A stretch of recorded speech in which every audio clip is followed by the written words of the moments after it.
There's so many different steaks out there that it can be quite confusing as to which one to eat, but they're all delicious and they're all really versatile. So what we're going to do today is we're just going to talk through them, the different cuts, where they come from, best ways of cooking them. We've got the usual ones you've heard of, but also there's loads of other ones that are slightly more unusual, but are really delicious. And there really is a steak for every occasion, whether it's, a formal dinner and you're having something like a fillet, or whether you just want like a quick midweek lunch, and something like the bavette works perfectly. So today we're going to talk about steak and we're going to learn something.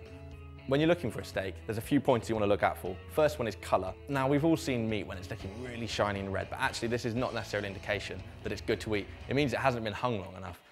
Basically, when you're hanging meat, it's tenderising it, water's coming out of it, so it's getting a more concentrated flavour.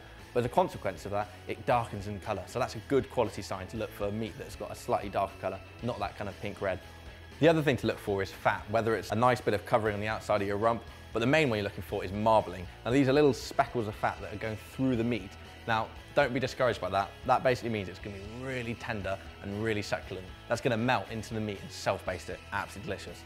First of all, we've got the fillet steak. The fillet comes from the inside of the loin, and basically it's a muscle that doesn't do anything. So it's super tender, really soft to eat. It doesn't have the most beefy flavour, but it's really delicious. If you pan fry that, give it a couple of minutes, nice and pink, let it rest with a nice butter sauce. That's absolutely delicious. It is quite expensive, but it's worth saving up for.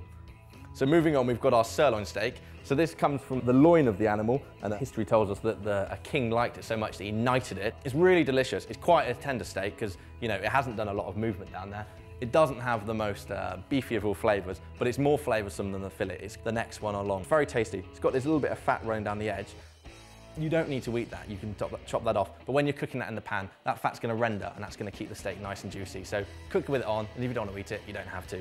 Then we've got the ribeye. This is my personal favourite. So this comes from the forerib, classic roasting joint. It's the very centre bit, so it's very tender, very delicious. But it's got quite a lot of fat going through it, but that means it's extra juicy and loads of flavour. This is the steak that's got the most marbling. It's a real winner. So next up, we've got the rump steak here, this big daddy. It comes from this bit here, just above the bottom. So the rump steak, as you can see, is made up of 3 different muscles. You've got this little thin one here, you've got this little round one, and then this kind of slightly bigger one.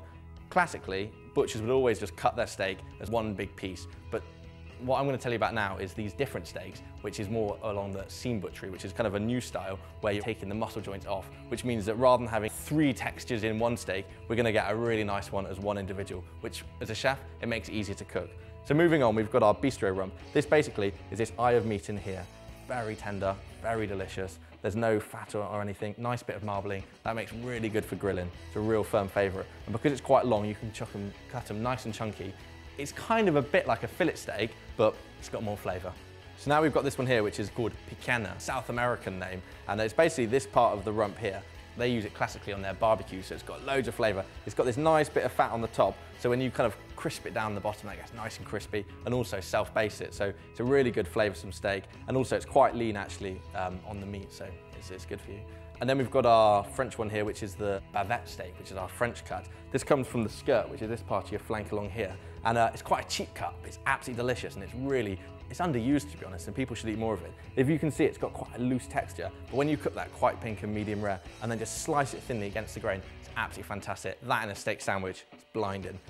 So moving on, we've got our American friend here, the flat iron, and that basically comes from the blade bone, which is on the forequarter. Now classically, this would have been used for like dicing, for mince or stew, but actually, it's a delicious cut. It's not too expensive.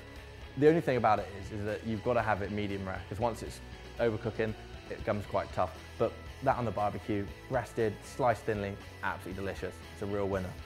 Then, here we've got, this is a lovely lean one, which we call the centre cut, and it comes from the thick flank, which is basically part of your leg down there. So it's, classically, similar to your top side. It's normally used for a roasting joint, but if you trim off all the fat, slice it nice and thinly, it's a really good steak for grilling. It's got loads of flavour to it, but it's not got much fat in it, so it's really good for health. So now you've seen the steaks. One that you might have heard of is chuck steak. Now don't get confused, this one's not so good for cooking on your barbecue. It's perfect for casseroles, making into a pie, but just because it's got the word steak in it, doesn't mean that you want to give it to your mates on a Friday night, so keep that for this stewing. When buying a steak from your butcher's or your supermarket meat counter, it's really important to look for good quality. So if you look out for one of the quality marks, I always favour the quality standard beef label. You're in for a winner there. The quality standard scheme provides you with high levels of assurance about the meat you buy, and it is independently inspected right from the farms that the meat comes from through to the shops and restaurants it is sold in.